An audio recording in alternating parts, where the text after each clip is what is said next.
બોલતા બધાને આવડે છે પણ લખતા કોઈને નથી આવડતું. હવે લખવાનું શીખવું હોય કે ગુજરાતીનું પેપર કેવી રીતે લખવાનું, તો આપણે સૌથી પહેલાં પેપર ઉપર ફોકસ કરીએ. બરાબર છે? જુઓ, question answer when she writes introduction, that is સાહિત્ય જર્મલ.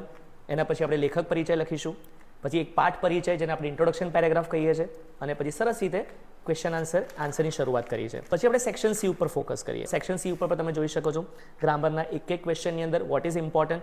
Of course you write answer, but what is more important you have to write B, C, A, B, option. Option matters a lot. Now section D, સંક્ષેપીકરણ. સંક્ષેપીકરણનું format કેટલું સરસ રીતે present કરેલું છે. સમય, મૂલ્ય, વસ્તુ, ટાઇટલ આવ્યું, પછી 1/3 આપણે એને પેરેગ્રાફ કહીએ છીએ.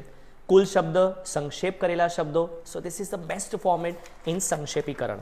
આફ્ટર દેટ મુદ્દા પરથી વાર્તા with proper title as well as બોધ. હું ઓલવેઝ કહું છું કે મુદ્દા પરથી વાર્તામાં title should be very short, sweet and suggestive. વિચાર વિસ્તાર, કોમન પેરેગ્રાફ, સુષ્ઠુ ભાષિતમ સુભાષિતમ, પૃથ્વીવ્યામ ત્રિણીરત્નાની જલમન્નમ સુભાષિતમ. ઇવન વિચાર વિસ્તારમાં તમે બોધ જોઈ શકો છો. આદર નહીં તો કંઈ જ નહીં. So this is the way you can also write વિચાર વિસ્તાર. અને માતૃપ્રેમ છે ને, જેમ પાણીને કોઈ વસ્તુ બદલી ના શકે તેમ માને પણ કોઈ માણસ બદલી ના શકે. સો yes, if you also want to get good marks in Gujarati, ગુજરાતીમાં પેલી કહાવત છે ને, પરિશ્રમ એ જ પારસમણી. તો પરિશ્રમ પ્રીશા જેવો કરવો પડશે તો જ માર્ક્સ આવશે. બરાબર છે? રાઈટ.